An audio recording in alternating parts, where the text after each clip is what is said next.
So we are on our way to a doctor's appointment for Jackson. We are taking him to the ENT, which is ear, nose, and throat doctor, for those of you who don't know that. I didn't know it at first. I thought she said EMT, and I was like, I don't know if you can just make appointments with them, and I don't know why that would matter. But an ear, nose, and throat doctor, for a couple of reasons. As long as I can remember, Jackson has always sounded really congested when he breathes. He kind of heaves, and he just always really has. So we are going to try and figure out why he is congested all the time, if it's an adenoids thing or a tonsils thing.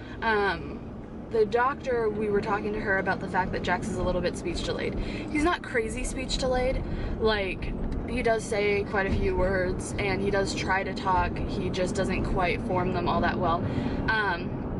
And she said that one of the reasons might be that he has fluid in his ears and he's not hearing us properly. And since Jackson was in the NICU, that makes him even more likely to have fluid in his ears. I guess NICU baby decided not to vlog while I was driving because I didn't actually know where I was going and it scared me. Anyway, so we're here now.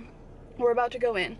But like I was saying, Jackson was in the NICU, and I guess NICU babies in general have a tendency to have hearing loss or ear infections later in life with fluid in their ears and stuff. On top of that, kids who have had meningitis, which Jackson had in the NICU. Yeah? I love you. Car? They also have a tendency to have some sort of hearing loss. So he was in the NICU and he was in the NICU with meningitis. So he hit the jackpot there. So she said before we looked into any other reason why he might be speech delayed, the first and smartest thing to do would be to just go to an audiologist, get his hearing checked. He might have fluid, he might need tubes. So that's basically just what we're doing now, is just going in there, seeing what the possibilities are. I'm really nervous because I'm really hoping to just get answers, and that would be amazing. So I'm excited because I'm really hoping we'll get answers. And him not hearing would be just the simplest form of, or simplest reason why he's having a hard time speaking. And getting tubes in his ear is an easy fix. And so I'm just nervous that it's something more serious. So I'm just really hoping that we go in there and we get some answers to questions that we've had for quite a while. So I'm nervous, but I'm also excited. Go into the doctor? Yeah. Can you get down by yourself? I have to get these papers. Can you get down? You're gonna get down? Okay, you wanna push the button and close the door? You wanna push this button? Good job. Okay, hold my hand. Say bye-bye. Okay, come on. Thank you. I'm gonna go to the doctor. Where are you going? We're gonna go here. Doctor.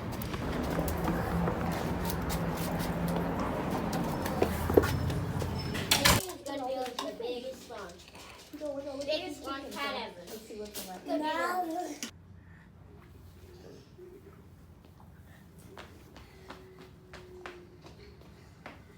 So my entire house behind me is a complete and utter disaster, but I'm just not even thinking about it right now. I just put the boys down and I wanted to give an update today while everything was still fresh in my mind. Although, to be honest, there's not that much to update you on, which is a bummer. So, went to Jackson's appointment. He did his hearing test first. Basically, they put you in a room and they have all these different speakers and TVs and stuff, and they just want to see if he turns and looks, or at least tries to, like, look at where a noise is coming from. There were a couple that were much quieter, and those ones, she could like see his eyes shift and he kind of looked around a little bit, so she knew that he heard it, but he might not have been able to tell where it came from, but that's still like a pass. Like, he basically passed with flying colors. So then we went back and we met with the doctor, and he was amazing. I really loved him, but we went back and he looked in his ears and he couldn't really see anything at first because there was some earwax. So he moved on and he looked up his nose and he looked at his tonsils, and he said his tonsils are a completely normal size. There's nothing really up with those at all. And then he looked up his nose and there's nothing going on there either. And so he doesn't have allergies, because I guess allergies kind of manifest themselves like in like the front part or whatever, and he couldn't see anything there. So there's a good chance he has no reaction to allergies. There was nothing. So since he couldn't see anything with his ears, he took him back to like a procedure room. We had to like pin him down, and he got a bunch of earwax out of his ears, and looked in there really thoroughly to see if there was any fluid. No fluid, none whatsoever. He might need his adenoids removed. That's a thing for a later day. He said that the congestion could be adenoids, but the only thing that we can do right now is get something called Flonase. And you can get it at like Walmart or something, and you spray it in each nostril like once or twice a day. It has some steroids in it, and a lot of the times those will shrink your adenoids. If that doesn't work over a couple of months, we'll go back and we can talk about him actually needing surgery to get them removed. Totally different thing for another day. Nothing we can do about it today except for go and get that Flonase stuff. So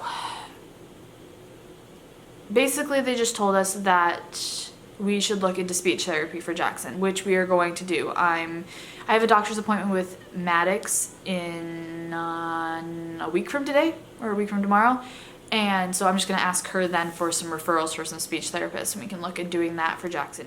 So let's just talk about how I feel about this, and I'm going to be completely brutally honest, and people are going to think I'm a bad mom. I don't really care. I need to be grateful, and I'm trying really hard to be grateful that there's nothing wrong with my kid. I'm glad he doesn't need tubes. I am. I don't want to see him need any kind of surgery, even if it's a small one like that. And I'm grateful that he hears properly. Like, I'm grateful that even with his history, I mean, kids need tubes in their ears all the time, and especially NICU babies, and my kid walked out of the NICU completely unfazed. Like, that's amazing. I'm very grateful for that. I promise. And here's why I have a little bit of concern and why I'm honestly kind of bummed with these results. If it wasn't a hearing issue, we were looking at autism. And there are a couple of reasons why we thought that he might be on the spectrum. And if he is on the spectrum, he's super high functioning. And I'll talk about that in a second, but he would be super high functioning autistic. But we have always, not always, over the last like 6 or 7, 8 months, we've kind of suspected that he might be on the spectrum. There are a couple of things. If you watch in the video behind me in the car, you can see him flapping his arms. He does that all the time. When he gets really excited, he flaps his arms like this, which is a form of stimming, which definitely could be a link to autism. Another thing was the speech delay, and so we were hoping that eliminating the speech delay would mean, oh yeah, he's stimming, but it's not really an autism thing, it's just a thing that he does because the speech delay was related to his hearing.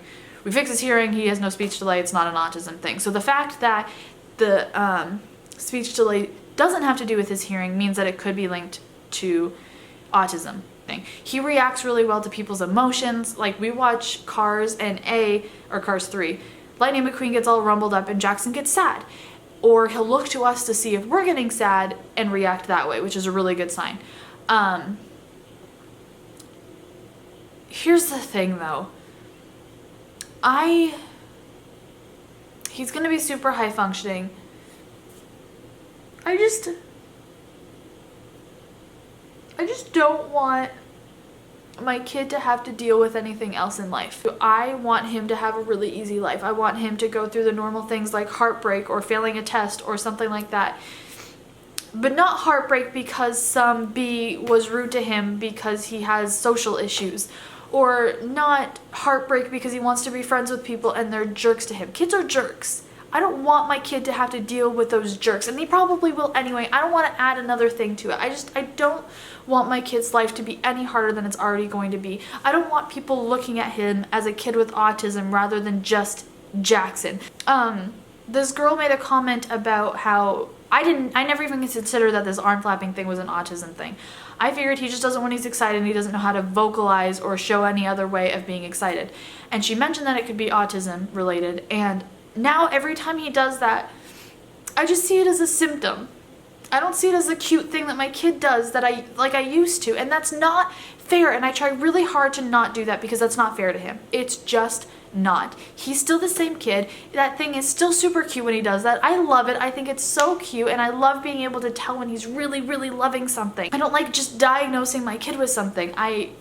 He's Jaxon, and that's it. And so, yes, I want to get a diagnosis because then we can know how to work on it with him specifically for his needs and have people that can explain to us what he needs to learn and what he needs to develop.